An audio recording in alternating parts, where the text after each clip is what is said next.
Hello everyone. तो आज हम पढ़ेंगे हिंदू कैलेंडर के बारे में।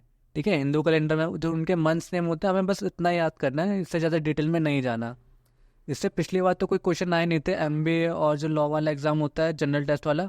पर जो जैसे सोशियोलॉजी और जैसे पहले सिस्टम था ना कि 75 मार्क्स और 25 मार्क्स, तो जो 25 मार्क्स वाले पार्ट थे उसमें काफ़ी एग्जाम्स पे जैसे सोशियोलॉजी, इकोनॉमिक्स, हिस्ट्री में काफ़ी क्वेश्चन दे रखे थे इससे।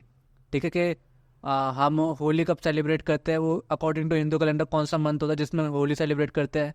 गणेश चतुर्थी हम कौन से मंथ में सेलिब्रेट करते हैं अकॉर्डिंग टू हिंदू कैलेंडर। ठीक है, तो यहाँ पे मैंने ना दोनों कैलेंडर का दे रखा है, ग्रेगोरियन कैलेंडर और हिंदू कैलेंडर के अकॉर्डिंग वो मंथ कौन सा होता है। ठीक है, और इसकी जो पीडीएफ है वो टेलीग्राम पे अपलोड कर दिया है। तो पहले हम देखते हैं हिंदू कैलेंडर होता क्या है। तो हिंदू कैलेंडर क्या है, एक लूनी सोलर है। ठीक है, लूनी सोलर का मतलब क्या होता है, जो उसकी पोजीशंस होती है वो किसके बेस पर बनी होती है, सन और मून के। और जैसे ग्रेगोरियन कैलेंडर में 12 महीने होते हैं, इसमें भी 12 महीने होते हैं। और जो इनके नाम होते हैं वो बेस होते हैं अकॉर्डिंग टू जो ग्रुप ऑफ स्टार्स फॉर्म होता है ना उसके, और उसे क्या कहते हैं, नक्षत्र, और इंग्लिश में कहते हैं कॉन्स्टिलेशन। और जो उस मून के क्लोजेस्ट होता है उस मंथ में। ठीक है, तो इस पैटर्न पे हिंदू कैलेंडर के जो मंथ्स होते हैं उनका नेमिंग करी जाती है। पहला आता है यहाँ पे चैत्र। अगर मतलब तुम नॉर्मल से जैसे जो पुराने देसी टाइप है, जेंजी वाले टाइप घरों के नहीं है, ठीक है, जिनके फैमिली मेम्बर उन्हें पता होता है कि ये सब, क्योंकि नॉर्मल जैसे मेरे घर में स्टार्ट हो जाता है, जेठ आ गया, आषाढ़ आ गया, फागुन आ गया, होली का टाइम आ गया तो फागुन फागुन होने लग गया। ठीक है, तो हम याद कर लेते थे। जैसे मार्च और अप्रैल का क्या है, इसमें चैत्र। ठीक है, अब इन्हें याद कैसे करना है। अब देखो इसमें मार्च, CH आ रहा है, तो CH से चैत्र याद कर लो। ठीक है, अप्रैल में, अप्रैल में वैसाख। हाँ, अप्रैल में वो बैसाखी वाला फेस्टिवल आता है ना, मार्च फैब में आता है, पर वैसे याद कर लो तुम अप्रैल में से। ठीक है, नेक्स्ट है मई जून, इसे कहते हैं जेठ। इंग्लिश में से ज्येष्ठ ऐसा कुछ लिखा है, पर हिंदी में से जेठ कहते हैं। तो ये गाना भी है कि जेठ की दोपहरी में पाँव जलें, तो उस गाने से याद कर लो, गोविंदा का गाना है पुरानी फिल्म का। ठीक है, नेक्स्ट है हमारा फोर्थ मंथ आषाढ़, जून और जुलाई का। यह आषाढ़ है। जुलाई और अगस्त, इसे कहते हैं श्रावण, श्रावण का महीना। ठीक है, अगस्त और सितंबर, इसे कहते हैं भद्रपड़ा। ठीक है, नेक्स्ट है सितंबर से अक्टूबर, ये कहते हैं अश्विना। फिर आता है अक्टूबर से नवंबर, ये होता है कार्तिकेय। नवंबर से दिसंबर मार्गशीर्षा। दिसंबर से जनवरी पोष। ठीक है, तो इसे पोष से याद कर लो, जैसे दिसंबर में पोष लग जाता है एक न्यू मंथ स्टार्ट होने के लिए।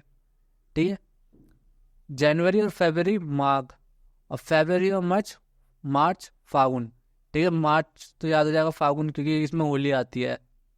ठीक है, और माघ कैसे याद करोगे, माघ तुम याद कर लो, जैसे इसे याद कर लो मेघा से। मेघा, मेघा का बर्थडे जनवरी में आता है। ठीक है, तो तुम ट्रिक अपना आप ही बना लेना, जैसे यहाँ पे बन गई तो गाने से याद हो जाएगा। आषाढ़, यहाँ सैड से याद कर लो, सैड। जून और जुलाई में बारिश हो रही होती है तो उससे सब सैड हो जाते हैं, इसलिए वो आषाढ़ का महीना हो गया। ठीक है, जुलाई अगस्त में वो श्रवण जी जो थे उनका बर्थडे आता है। और इसे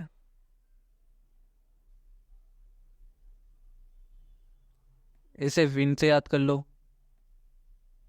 ठीक है, सितंबर अक्टूबर में होते हैं, विन आता है, इसमें इसे याद कर लो, कार्तिक का बर्थडे अक्टूबर नवंबर में आता है। ठीक है, तो इन्हें अपनी ट्रिकी बना के याद कर लेना, मैं बनाऊंगा तो अजीब अजीब सी ट्रिकी बनती रहेंगी। और इसमें बहुत सारे फेस्टिवल्स आते हैं, रिचुअल्स आते हैं, तो उनके बेस पे डिपेंड होता है। तो these months are particularly significant for various festivals, ritual and agriculture activities in Hindu calendar. तो जैसे मैंने बताया अभी होली वाला, तो ये क्या हो गया, फागुन। ठीक है, अभी ये आया था बैसाख। बैसाख माने क्या होता है, जिसमें फसल कट रही होती है। ठीक है, तो अप्रैल और मई वाला, तो ये क्या होता है, जो हिंदू कैलेंडर होता है बहुत सारे फेस्टिवलों पे भी डिपेंड होकर बनाया जाता है। हिंदू कैलेंडर बहुत सारे हिंदू फेस्टिवल्स पे भी डिपेंड होता है। ठीक है, तो ये बहुत छोटा सा टॉपिक था, अगर तुम 2-3 बार इसकी पीडीएफ ही देख लोगे तो याद हो जाएगा। ठीक है, इतना टफ नहीं है। और आज ही मैं इंग्लिश की वीडियो भी अपलोड करने वाला हूँ। और एक टॉपिक है एलिगेशन, जो कि तुम्हारा सब में यूज़ होने वाला है। ठीक है, वो यूज़ होगा, आ, आ, जितने भी टॉपिक है अर्थमेटिक है सब में यूज़ होगा। एलिगेशन वाला मेथड होता है, ये कोई टॉपिक नहीं है, तो उस मेथड के मैं 10 क्वेश्चंस आज अपलोड करने वाला हूँ। ठीक है, थैंक्स फॉर वॉचिंग।